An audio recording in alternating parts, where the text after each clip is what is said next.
Can you tell me a bit about yourself? I know you've described yourself as super evidence-based and spot on every state of the art educational thing that's going on.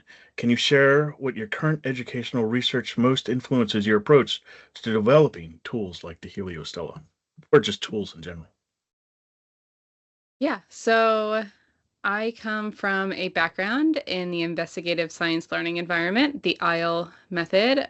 I was taught by one of the IEL founders, Eugenia Etkina at Rutgers University. That's where I got my master's in physics education.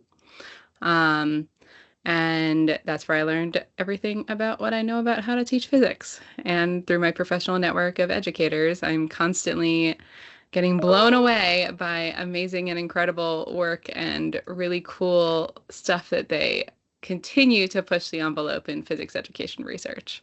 So that's why I get to still learn about it. Um, and because of that, part of the IEL method, and I'll refer to it as IEL moving forward instead of investigative science learning environment, everything starts with an observation. So something that really attracted me to the Stella tool was that it was all about observational data. And you could really ask a lot of questions and get them answered by using the Stella tools as your observational experiments or even as possibly testing experiments. So once you observe enough, you can develop patterns and you can put them together to formulate a hypothesis. And once you have the hypothesis based off of your data, you can make some predictions, and that's what we call our testing experiments.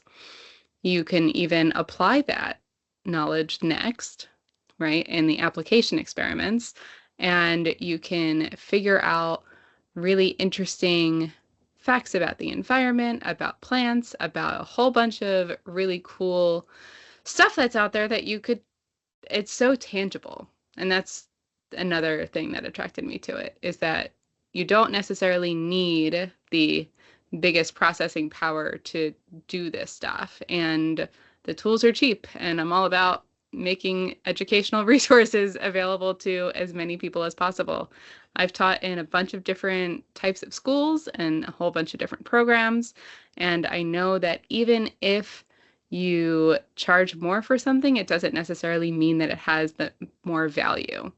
So just because this thing is cheap doesn't mean it's not powerful.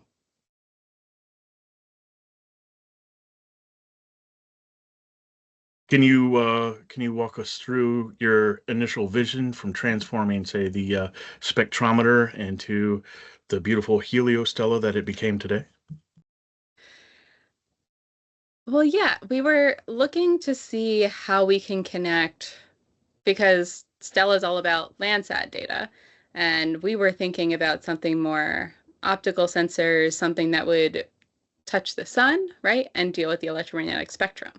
So a huge aspect of teaching about heliophysics and, you know, calling it by its name and making sure that more students know what heliophysics means is about making sure that students know that the driver of what they see, as they call it sunlight, they know that it comes from the sun, but it's a lot more powerful than that. And using UV beads is good. And I know that that is something that a lot of teachers use to teach about UV and different like ends of the electromagnetic spectrum.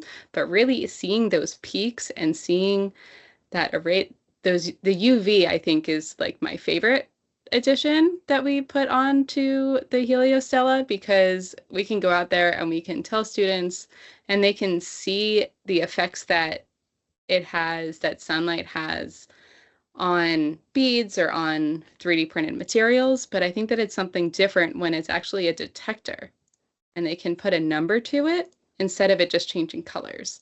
It drives the meaning home a lot more. And I think that that is a nice connection that students can make. And so that's one of my favorite parts about building it, putting it together. And honestly, I'm impressed by the whole team that I got to work with, that we could come together and create something and have it exist within, I don't know, how short of a time was that? Was that? Well, you're talking about Paul Miro and Pat Haas, and Yeah. literally both of them being having such a great engineering background, just building it out, Yeah. So like as I we're would come up talking. with ideas and they'd be like, yeah, we have a thing that can do that. Yeah, we have a and oh, I don't think that that thing is too expensive. Yeah, let's throw that one on there.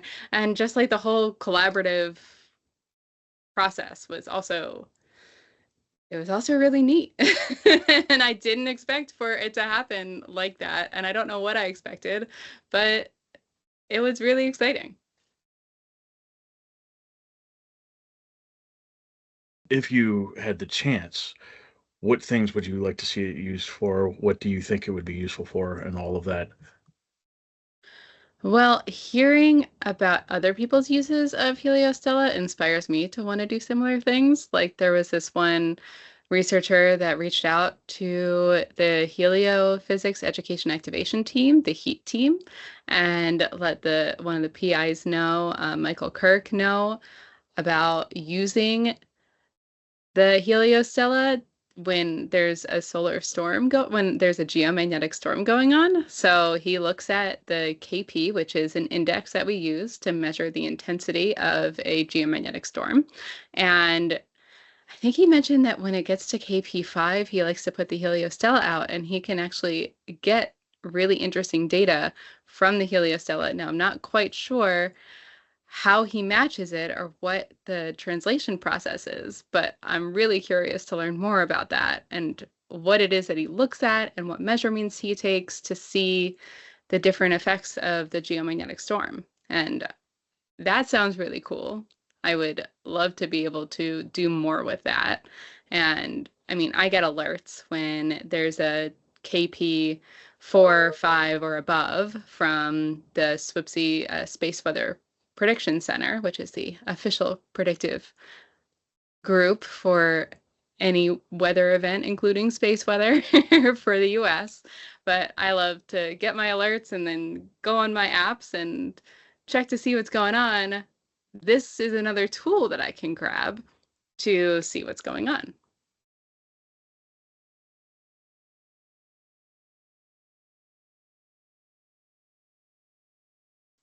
Uh, your background spans classroom teaching, university lecturing, and professional development for physics teachers. All right. So, how does this multitude of experiences shape your perspective on what educators actually need in STEM tools?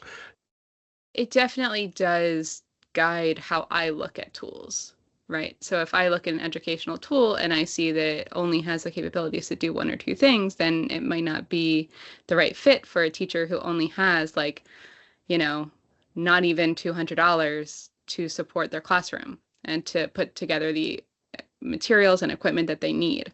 So the fact that you can do so many different plug and plays with these different Stella instruments and you can kind of make them out of instruments that the other ones have, I think that that is a huge selling point.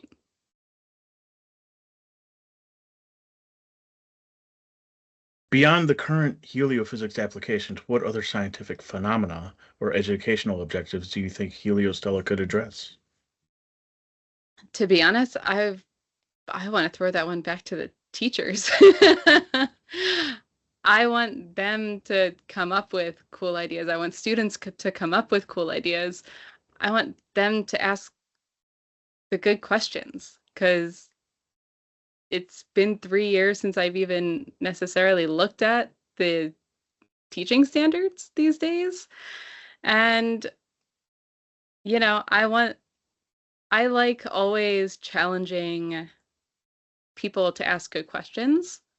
And I think that they would ask some questions that I haven't even thought of.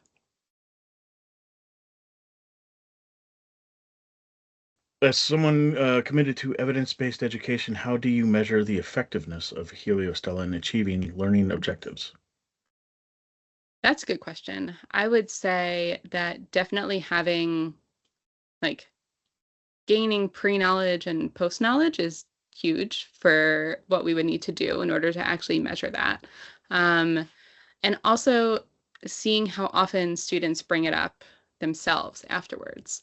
So after you leave the classroom, right, and then the students come back to their teachers, are they still talking about the things that they did with the Stella yesterday?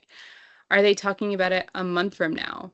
Are you going to hear them, asking to pull it out when they hear about something interesting going on in science news today, So I think that that would be the biggest indicator that, that you're achieving some real success with the students and giving them real opportunities to engage with the scientific community, scientific results, and really cool NASA missions that they wouldn't be able to touch without using the Stella.